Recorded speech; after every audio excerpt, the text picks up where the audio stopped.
राधे राधे साथियों, आज हम ऐसे एक विषय पर चर्चा करने जा रहे हैं जिसे सुनकर रूह तक कांप उठती है। मृत्यु के बाद आत्मा के साथ क्या होता है और अगर तेरवी न की जाए तो क्या आत्मा यमलोक तक पहुंच पाती है? तो चलिए जानते हैं। मृत्यु एक ऐसा सत्य जिससे कोई नहीं बच सकता, लेकिन क्या आपने कभी सोचा है शरीर छूटने के बाद आत्मा के साथ क्या होता है? और अगर मृत्यु के बाद तेरवी न की जाए तो क्या आत्मा यमलोक तक पहुंच पाती है या बीच रास्ते में ही भटकती रहती है? गरुड़ पुराण कहता है, एक छोटी सी भूल आत्मा को भयानक पीड़ा में डाल सकती है। मृत्यु के तुरंत बाद आत्मा की स्थिति गरुड़ पुराण के अनुसार, मृत्यु के समय जब प्राण शरीर छोड़ते हैं तो आत्मा अपने ही शरीर को नीचे पड़ा देखती है। वह रोती है, चिल्लाती है, पर कोई सुन नहीं पाता। आत्मा समझ नहीं पाती कि वह मर चुकी है। वह अपने घर में घूमती है, अपने प्रियजनों को पुकारती है, लेकिन सब उसे अनदेखा कर देते हैं। यही समय सबसे पीड़ादायक होता है। 10 दिनों का सूक्ष्म शरीर गरुड़ पुराण में बताया गया है। मृत्यु के बाद आत्मा को एक सूक्ष्म शरीर मिलता है। यह शरीर भूख महसूस करता है, प्यास लगती है, दर्द सहता है, भय अनुभव करता है, लेकिन उसे कोई भोजन नहीं दे सकता सिवाय श्राद्ध और पिंडदान के। अगर तेरवी न हो तो क्या होता है?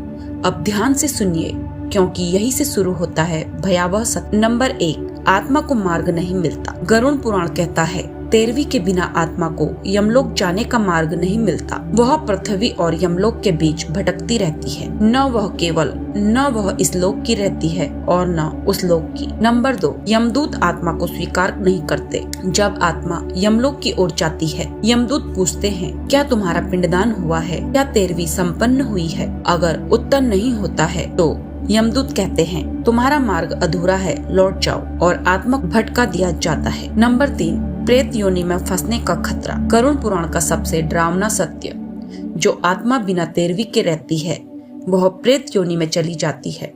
प्रेत न दिखाई देता है, न बोल पाता है, न मोक्ष पा सकता है।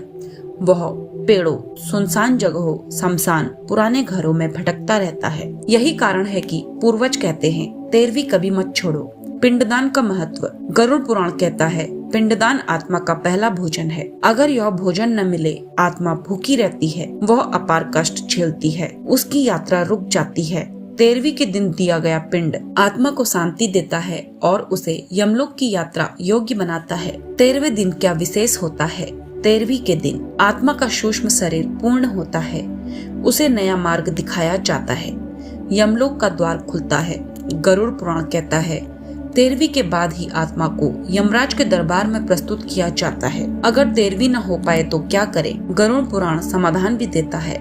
अगर किसी कारणवश तेरवी न हो पाए तो ब्राह्मण भोजन कराएं, गाय को भोजन दें, पितरों के नाम दीपक जलाएं, गंगा जल से तर्पण करें, ओम नमः शिवाय का जप करें। नियत और श्रद्धा सबसे महत्वपूर्ण है। जीवित लोगों पर इसका प्रभाव गरुड़ पुराण चेतावनी देता है। अगर आत्मा को शांति न मिले तो घर में कलह बढ़ती है, बीमारियां आती है, बिना कारण भय लगता है, सपनों में मृत व्यक्ति दिखता है, क्योंकि आत्मा अपनों से सहायता मांगती है। मृत्यु अंत नहीं है, यह केवल एक यात्रा है, और इस यात्रा में अगर हमने अपने कर्तव्य पूरे नहीं किए तो हम अपनों को असीम पीड़ा दे सकते हैं। तेरवी केवल एक रस्म नहीं, यह आत्मा का अधिकार है। अगर यह जानकारी आपके हृदय को छू गई हो तो इसे दूसरों तक जरूर पहुंचाइए, क्योंकि हो सकता है आपकी एक शेयर किसी आत्मा को शांति दे दे। जय श्री राम, जय श्री कृष्ण, हर हर महादेव।